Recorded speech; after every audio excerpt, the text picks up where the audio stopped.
ஐயா நான் கேக்குறேன், இந்தியாங்கிறது பல மொழிகளோட அருங்காட்சியகம், மதச்சார்பற்ற நாடு. இதுதான் இந்தியாக்குரிய அழகே. வடநாட்டுக்காரனாலே ஹிந்தி மட்டும் தான் பேசுவான் அப்படின்ற ஒரு பிம்பத்தை உருவாக்குனதே ஒரு பெரிய சர்வாதிகாரம் தான்.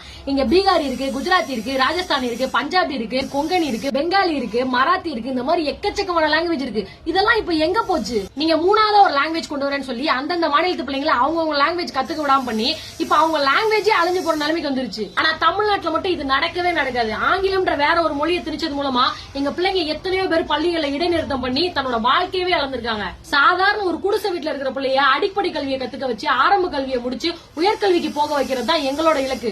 அப்படித்தான் தமிழ்நாட்டோட கல்வி தரத்தை கடந்த 60 வருஷமா 2 ஆட்சி மாறி மாறி இந்த அளவுக்கு ஏத்தி வச்சிருக்கு. தமிழ்நாட்டோட லிட்டரசி கம்பேர் பண்றதுக்கு சில பேர் கேரளாவோட கம்பேர் பண்ணுவாங்க. ஆனா பாவீங்களா, கேரளாவோட பாப்புலேஷன் வெறும் 4 கோடி, தமிழ்நாட்டோட பாப்புலேஷன் 8 கோடி. 4 கோடி பாப்புலேஷன் இருக்கிற கேரளா 100% லிட்டரசி எட்டுனது பெரிய ஆச்சரியமான்னு தெரியாது. ஆனா 8 கோடி பாப்புலேஷன் இருக்கிற தமிழ்நாடு 90% லிட்டரசி எட்ட போகுது. கேரளாக்காரங்க மேற்படிப்புக்கும் தமிழ்நாடு தேடி தான் வருவாங்க, வேலை வாய்ப்புக்காகவும் சென்னை தேடி தான் வருவாங்க. 100% கல்வி அறிவு இருக்கிற மாநிலம்னு பேர் வாங்கின கேரளா ஒன்னும் இந்தியாவோட மருத்துவ தலைநகரம்னு பேர் வாங்கல, எங்க சென்னை தான் பேர் வாங்குச்சு.